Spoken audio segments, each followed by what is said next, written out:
Welcome everybody for the Parsha Power Up. This week's Parsha is Parshas Behar. It largely speaks about the mitzvahs of Shemittah, which happens every 7th year, about resting your field and the fact that, and as well as Yovel, when the slaves go free. Slaves also go free in Shemittah. Slaves go free in Yovel.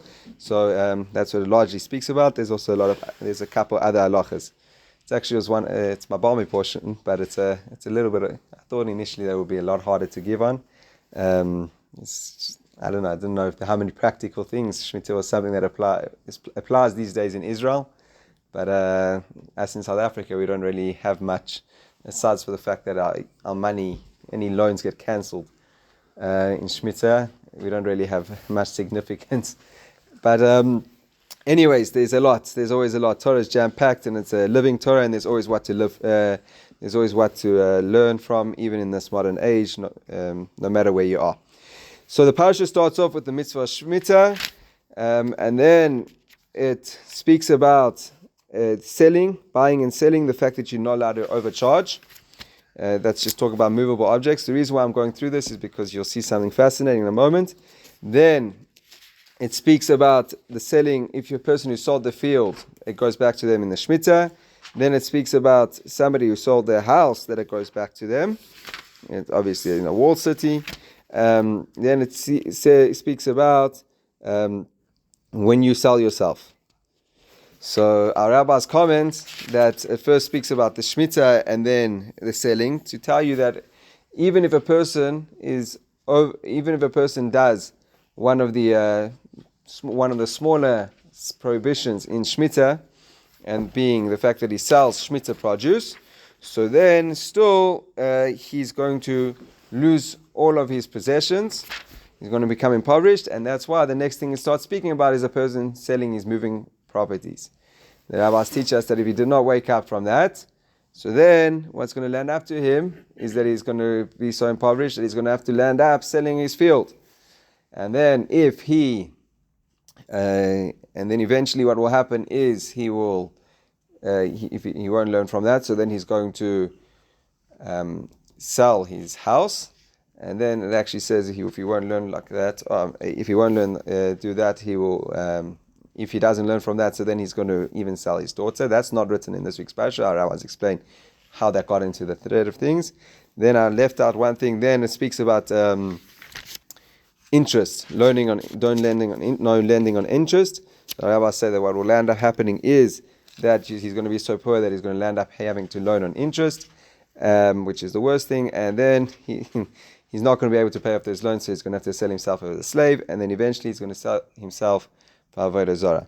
That is how they explain the order. So it's just very nice and special. First of all, we see the power of any avodah. We see that there's ramifications. There's a few lessons that could be learned over here, but just leading up to Shavuos, we see how beautiful our Torah is, aside from the fact we have so many living lessons and so many things to appreciate about the Torah. But we see how beautiful the Torah is, how much depth it is, just even in the order of how things are written. There's things that can be learnt out. It's not even just in explicit text, or it's just even in the order how things are written. There's even depth to that. Anyways, moving right along. So we have the mitzvah of Shemittah, and what it's just incredible. You think about what the Shemittah is. Every 7 years, the farmers in Israel, right? We just had a Shemittah year last year. It's amazing what they do. Imagine a person doesn't go to work his field for one day, right? So it's already whatever people take off for a day. Doesn't work it for a week. Maybe people don't, However, this is now time when they're meant to be putting the seeds in. He's not allowed to do it, right? Then a month. He went a whole month. He didn't get a drop of income, And this is voluntary. Like theoretically, physically, he would be able to do his field, and he just watches there, and there's no sense of income coming in. And then 2 months, right? And then he goes for 2 months. And like his field starts getting overgrown, and he looks around, and there unfortunately are some farmers, non-Jews maybe, that are busy planting, and their fields seem to be flourishing, and he looks at his, and his ones is barren, is like growing weeds, and is really not looking good, and he doesn't have any sense of income coming in. And then also what he had to do is he had to make his field hefka, right? He had to say that he had to make his field ownerless, and so anybody that wants to come and take whatever produce you want, you can come in and take. So not only that, whatever fruit he does have in his field, people are all of a sudden walking into his field and taking, right? And this goes on for 3 months, 4 months, 5 months. You can imagine the amount of strength that's needed for this. And David HaMelech actually said that they call Kibore Koach. That is, they're very strong people. That is a attribute that we say only by angels.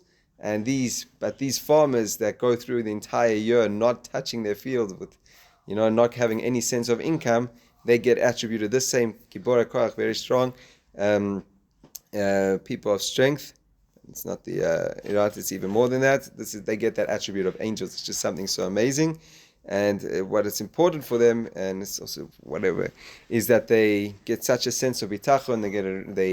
It instills with them and throughout the year that they realize that this is all from Hashem.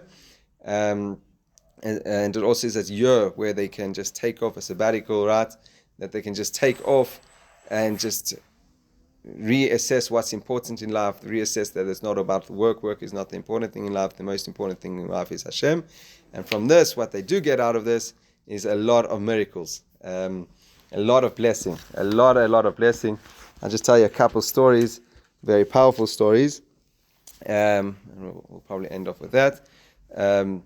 But there was about 8 years ago, it was the Shemittah, and there was this farmer. His name was Ira Zimmerman, and he used to work in the north of Israel. He had fields in the north of Israel, and for whatever reason, it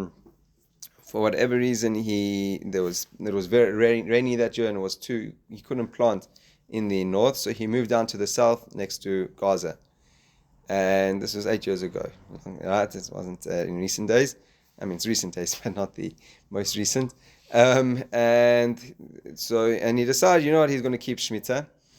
And so obviously Shemittah starts on Rosh Hashanah, and he needed to, in order to have enough flour for the matzah or whatever he was doing, usually with his wheat, he had to harvest a month earlier, right? And everybody was like, "Don't harvest yet. Wait, it's too fresh." He's like, "Look, I got no choice. It's going to be the Shemittah. I'm not going to be able to do anything." And so he harvested a couple of weeks earlier. And the whole time they felt like there was vibrations from underneath the ground. They couldn't work it out, but whatever it was, they harvested, cleaned the entire field, even though it was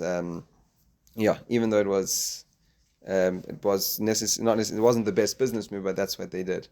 A couple weeks later, the next thing, they saw 11 terrorists coming out of a tunnel from inside their field. The terrorists thought, "Look here, this is in the middle of it was in the middle of growing. Nobody's harvesting their fields yet."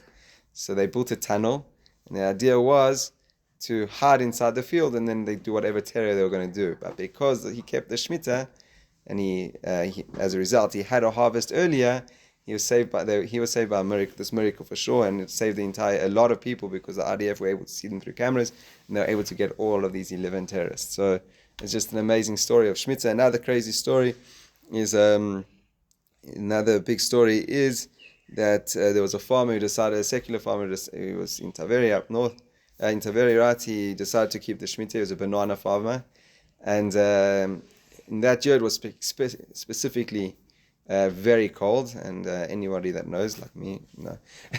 But bananas and cold don't do well together, right? And when it's very cold, the bananas go off, and it's game over. So he was on holiday because he took Shemittah. The next thing he knew that it's going to be terrible. It was so cold. He was like, "This is going to be terrible. This is going to be terrible. This is going to be terrible." And what happened was all of his neighbors started calling him, telling how terrible it is. All their bananas are going off, all their neighboring fields. And he's like, "You know what? I should just go and check what's happening on my property." And so he started going up, and he saw it really was all of his neighbors' fields. They were terrible, terrible, terrible. And he started going up towards his place. When he got to his place, not one of his bananas were touched. So that's really what we say in this week's parsha. I think it's in the third aliyah. the third, it's in chapter 25, sentence 21. I will command my blessing in the 6th year. So that's it. Hashem, people keep Shemittah, they get Hashem's blessing. I'll just quickly say, right, we have 10 minutes. I'll just quickly say 2 quick ideas, and now they're just 2 important ideas. Not going to go in as length as I was planning on it. In chapter 25, sentence 14, there's the mitzvah of not overcharging. It's quite an interesting idea that you're not allowed to overcharge. If you overcharge over a 6th, the sale doesn't even go through. And it's a fascinating concept. People always think business is business, but we see that the Torah says you're not allowed to overcharge another Jew. The idea of that is that there's givers and takers in the world, and even in business, there's a concept of being a giver and not just to use somebody because you need to make extra bucks. And then in the next 3 psukim later, 3 sentences later, chapter 25, sentence 17, we've got a person not allowed to hurt another person. If you look in Rashi, because Rashi is bothered by the repetition, why we had the same mitzvah again twice. So Rashi explains that this one that you're not allowed to hurt another person is talking about not saying harmful words. Right? Not doing anat avarim. A person should be very careful with their words and sensitive with their words, that it shouldn't create any harm to anybody else. Thank you so much. Have a good Shabbos.